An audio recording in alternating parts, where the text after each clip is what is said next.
Maliit man kung tingnan, dambuhalang problema at peligro naman ang maaaring maidulot ng isang kagat ng isang insekto. Ang sabi ni Felimon Isavedra na magapo ang labi ko dahil sa kagat ng insekto. Habang natutulog ako, 2 araw ang nakalilipas.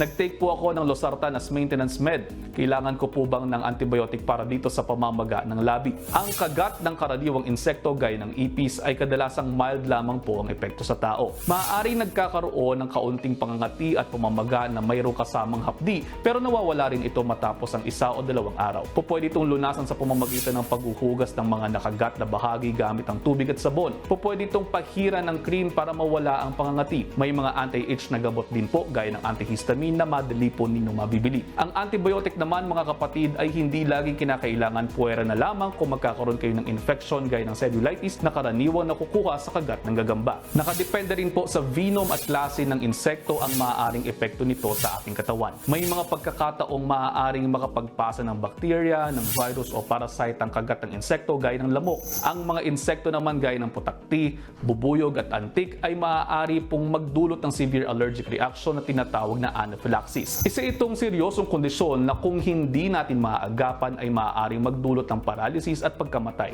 Warning sign kapag may allergic reaction na gaya ng pamamaga ng higit sa isang bahagi ng katawan tulad ng labi, talukap ng mga mata, tenga at buong mukha, at kung ang pasyente ay nahihirapan huminga. Dapat nadalhin sa emergency room kapag nakararanas ng panghihina, pagkahilo, hirap sa paghinga at pagsusuka ang pasyente. Epektibong pamamaraan upang umiwas sa kagat ng insekto ang pagiging malinis at masinop sa paligid. Mga kapatid, kung may mga nais pang malaman tungkol sa inyong mga kalusugan, naririto lamang po ang aking page o ang official page ng Good Morning Kapatid para sa mga ia-ask Docdex ninyo.